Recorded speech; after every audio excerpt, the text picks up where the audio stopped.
안녕하세요. 오늘은 381번째 책, 381번째 책을 소개하려고 합니다.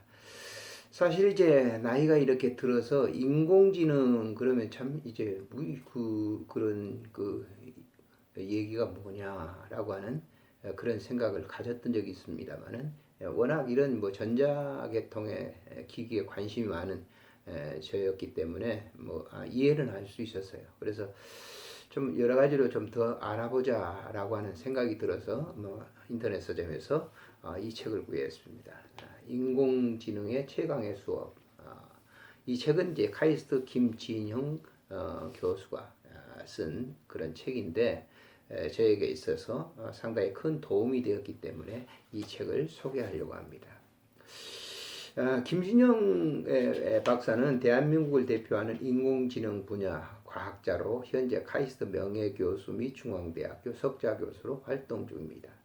주력 연구 분야는 인공지능, 그 중에서도 베이지안 네트워크 신경망 패턴 인식입니다.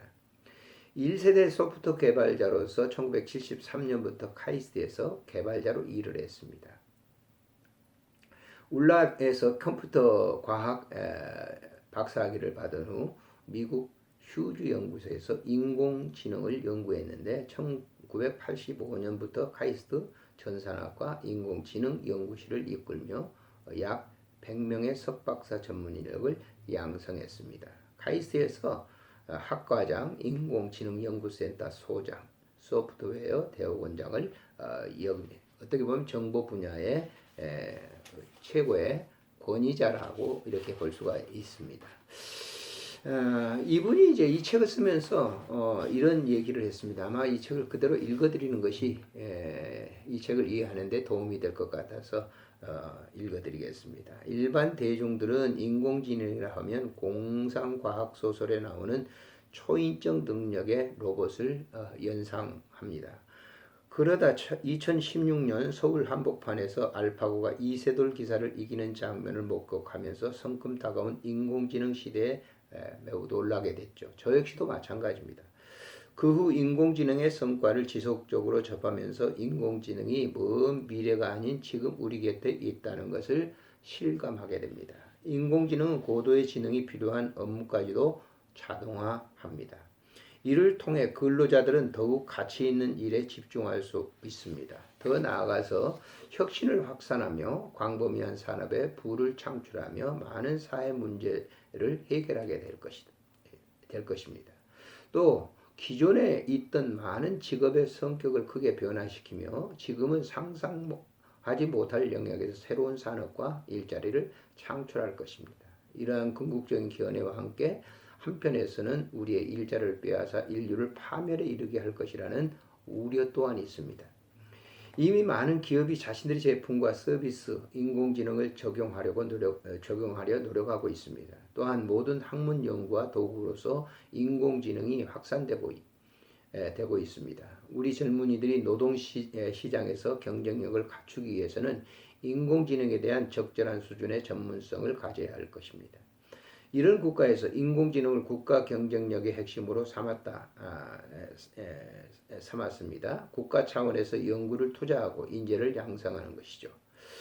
그러나 인공지능의 본질이 무엇이고 그 기술의 능력과 한계는 어디까지인지를 정확히 알기는 쉽지 않습니다. 미래에 나타난 인공지능 기술로 개발할 수 있는 것이 무엇인지 알아보는 것은 호기심의 대상이지만 현재 기술로 무엇을 할 수 있는지를 아는 것은 경제적 이익을 제공하게 됩니다. 언론이나 IT 기업들은 성과를 종종 과장합니다. 따라서 인공지능을 도입하는 기업들은 그 능력을 과신하고 도전하는 사례가 많습니다. 무모한 도전은 실패로 연결됩니다. 그렇다고 시도조차 안 한다면 좋은 기회를 상실하는 것이죠. 인공지능의 기술을 정확히 이해하려면 컴퓨터 과학의 기초 지식과 상당한 수학적 지식은 물론 심리학, 언어학, 철학적 성찰이 필요합니다. 컴퓨터와 알고리즘 그리고 인공지능은 어떤 관계인가? 인공지능이란 인간이 전수해준 지식을 이용하여 문제를 푸는 것이 아닐까? 데이터를 학습하여 또 실수로 분석하여 스스로 실력을 쌓기도 하는데 그 능력은 어디서 왔고 얼마나 잘할까? 인공지능은 감정을 가질 수 있는 것인가? 사람처럼 이것저것 전부 할 수 있는 것인가? 사람보다 더 똑똑한 인공지능은 언제쯤 가능할까? 인공지능에 관한 질문은 끝이 없습니다. 이 책은 그 질문에 답을 해보려는데 목적을 삼고 집필을 했습니다. 인공지능은 즉 컴퓨터 과학 전공자가 대학 4학년 때 처음 배우는 기초 과목입니다. 당연히 비전문가가 배우기 어렵다. 독자에게 인공지능에 대한 본질과 핵심 기술을 쉽게 설명하기 위해서 고민을 했습니다. 가급적 수학적 표현을 사용하지 않았습니다. 그렇다고 공상과학 이야기처럼 흥미 위주로 인공지능을 서술하지도 않았습니다. 복잡한 세부 내용의 소개를 회피하면서도 기술의 핵심을 전달하고 싶었습니다. 40년 이상 인공지능을 강의하고 연구하며 후학을 배출했기 때문에 지금 내 머릿속에 남아있는 것이 인공지능의 핵심일 것이라는 건방진 생각으로 교과서를 일일이 참고하지 않았습니다. 이런 기술의 깊이를 동일한 수준으로 유지하는 것은 어려웠습니다. 독자들이 어떻게 반응할 것인가 두려움이 매우 앞섭니다. 이 책은 세 분류의 독자를 목표로 집필했습니다. 첫째는 지능 기술을 활용해 자신의 영역에서 당면한 문제를 해결하는 혁신가들입니다. 그러나 이 책은 문제 해결의 매뉴얼이 아닙니다. 그들이 이 책을 통해서 인공지능을 더 깊이 있게 연구하는 계기가 되기를 기대할 뿐입니다. 둘째는 미래를 설계하는 젊은이들입니다. 그들이 컴퓨터 과학에 관심을 갖고 인류 최대의 프로젝트인 인공지능의 연구 개발에 동참하도록 하려는데 목적이 있습니다. 물론 이 책이 인공지능 기술을 가르치는 교과서는 아닙니다. 인공지능 기술의 큰 개념만 이 책에서 소개할 뿐입니다. 셋째는 인공지능 시대를 사는 모든 지식인들입니다. 이 이공계 배경을 갖지 않는 분들도 대상으로 생각이 됩니다. 문사철 중심의 세상 살아가는 지혜와 함께 세상을 바꾸는 과학기술, 특히 컴퓨터에 관한 교양적 지식을 이 책으로부터 얻기를 기대합니다. 이 책의 개념을 잡을 때부터 퇴고할 때까지 열심히 의견을 주신 카이스트 전산학과 인공지능연구실 출신의 여러 제자들에게 특히 감사를 드립니다. 이런 내용입니다. 그래서 저도 이 책을 이렇게 쭉 읽으면서 느끼는 것은 인공지능에 대해서 막연하게 생각했거든요.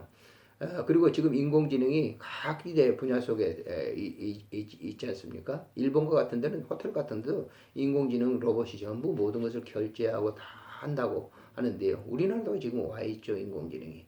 그래서 그런 인공지능을 이제 앞으로 우리 이제 지금까지 살아온 저로서는 굉장히 두려움의 대상이 아닐 수 없어요. 그래서 이제 앞으로 젊은이들 어떻게 살까? 인공지능이 펼치게 되면 모든 노동 인력 이런 분야도 다 이제 인공지능 로봇이다 할 텐데 그런 생각을 갖는데 이분이 이제 이 책을 쓰면서 인공지능 로봇을 만드는 것은 인간이다라고 하는 것이죠. 사람이 만든다라고. 인공지능은 사람이 가지고 있는 뭐 일들을 뭐 다 할 수는 있겠지만은 감성이라든지 무슨 예지한다든지 이런 것들은 다 거기에 이제 빅데이터로 다 넣을 수가 없다는 것이죠. 그러니까 결국은 인공지능의 그 로봇이라든지 이런 것들을 이렇게 전부 이제 컨트롤할 수 있는 것은 인간이기 때문에 그렇게 두려워할 일이 아니다라고 하는 것을 얘기하는 것입니다. 그래서 이 책을 이 책에 목차를 보게 되면 뭐 전문성을 가지고 있기 때문에 우리가 이해하기는 어렵지만은 그러나 이렇게 책을 꼼꼼히 읽다 보면 이런 그 개념으로 돼 있다라고 하는 것을 이제 알게 되죠. 자, 시작을 하면서 챕터 1에는 인공지능이 변화시키는 우리의 삶, 우리의 세상이 뭐냐? 강력한 파괴자 인공지능. 인공지능이란 무엇인가? 인공지능은 감정과 의지를 가질 수 있을까? 인공지능이 항상 윤리적일까? 인간을 능가하는 인공지능이 가능할까? 이런 질문을 던집니다. 그러면서 이분은 인공지능이 인간이 가지고 있는 그런 그 영역에 도전하기는 매우 어려울 것이라고 하는 일부 뭐 이런 일상적인 것들은 뭐 다 해결할 수가 있다는 것이죠. 그렇지만 인간이 가지고 있는 뭐 사고력이라든지 이런 뭐 이 감성적이라든지 이런 뭐 하는 것들은 인공지능이 그 해결할 수 없는 것이다라고 합니다. 챕터 두 번째는요, 사람보다 똑똑한 인공지능을 위한 기술, 사람처럼 합리성 추구, 인공지능 도전의 역사, 목표를 달성하는 문제 해결의 기법, 사람의 지식을 이용하는 인공지능, 스스로 배우는 기계학습, 인간 두뇌 작동 메커니즘, 인공신경망, 학습 잘하는 딥러닝의 등장, 사람처럼 보고 이해하는 컴퓨터 버전, 사람과 기계, 자연스럽게 대화하기, 배운 것을 활용하는 전이학습, 러딩의 몇 가지 한계, 최고 인공지능은 아직 발명되지 않았다라고 하는 것으로 쭉 이렇게 쓰고 있습니다. 이 책을 이렇게 좀 잘 읽어보게 되면 이런 인공지능에 대한 개념을 갖다가 잘 이해할 수 있도록 이렇게 저술해 놨습니다. 챕터 3, 인공지능을 지배하는 자, 미래를 지배할 것이다. 글로벌 경제의 성장 원리의 원천, 사라지고 생기는 일자리의 대변혁, 인공지능 시대의 시민교육, 인공지능 전문가를 양성하자, 인공지능 기술의 민주화, 정치 이념으로 이루어진 인공지능 패권 경쟁, 인공지능이 일으키는 부정적인 효과, 인간을 초월하는 트랜스 휴머니즘, 널리 세상을 이롭게 하는 인공지능. 여기서 인공지능의 이제 피해, 그리고 인공지능이 이롭게 하는 것 등을 소개하고 있죠. 오늘날 일어나는 이 정치 일들도 다 그 인공지능의 이런 이제 피해자들이 굉장히 많이 있죠. 근데 이런 이 원리를 잘 생각하고 가게 되면 냉철하게 인간만이 해야 되는, 인간이 인간으로서 살 수 있는 그런 걸 해야 되는데 동조하는 세상, 함께 휩쓸려 버리는 세상, 이런 것에 이제 휩쓸리게 된다고 하면 피해자가 될 수밖에 없죠. 오늘날 무슨 청와대 무슨 이렇게 청원을 올리는 그런 것들도 보면 사실 이 데이터를 내 가지고 뭐 몇만 몇십만 명이 뭐 일시에 막 했대, 이런 것들은 정말 우리를 피해게 냉철하게 국가 간을 가지고 뭐 정치 경제 이런 것들을 바라보는데 흐리게 하는 것들이 바로 그런 것들이다라고 하는 거예요. 그래서 이제 이분도 널리 세상을 이롭게 하는 인공지능을 이용할 수 있도록, 그리고 그것을 만드는 그런 일도 해야 된다고 하는 것이 이분의 주장이죠. 그래서 아주 막연하게 이 통계 뭐 데이터가 나왔다는 이 통계만 가지고 그냥 그렇구나 그런 게 휩쓸리지 말고, 사람으로서의 가지고 있는 이 독보적인 그런 그 개성, 이런 것들을 통해서 뭐 윤리, 뭐 사상, 이런 것들은 인간들이 가지고 있는 아주 독보적인 것이기 때문에 그걸 이 세상을 움직이는 이 빅데이터를 가지고 하는 그 일만 보고 해서는 도태될 수밖에 없고 결국 그걸로 망할 수밖에 없다라고 하는 것이죠. 저도 개인적인 그런 이 일들을 이렇게 쭉 해보면서 오늘날 그 빅데이터가 주는 것이 이로운 것들도 굉장히 많죠. 어느 분야 속에 교통이라든지 이런 분야 속에서 이로운 것이 굉장히 많은데도 불구하고 또 그 한쪽에 피해가 엄청나게 또 많다고 하는 것들도 우리가 생각해 보지 않을 수가 없는 것이죠. 그래서 이 책을 여러분들이 이제 저처럼 이제 뭐 인공지능에 대해서 무지한 사람들, 저 자신을 표현합니다만은 잘 알지 못한 사람들에게는 이 책을 읽어야 되는데, 사실 전문적인 용어들이 많이 있기 때문에 저 자신도 이 책을 읽는데 굉장히 어려움이 많이 있었습니다. 완전히 이해한 게 아니에요. 뭐 수학적이라든지 이 수학적인 그 개념이라든지 이런 것들은 저도 잘 모르거든요. 근데 이렇게 읽어보면 전체 흐름이라고 하는 거, 이런 앞으로 이제 AI 시대가 지금 도래했죠. 이미 다 전부 뭐 자동차라든지 무슨 뭐 다 도래했는데, 그런 시대 속에서 정말 인간으로서의 본질적인 인간의 삶으로서 어떻게 살아야 될 것인가 하는 그런 문제의 해답을 이 책에서 얻을 수가 있습니다. 모쪼록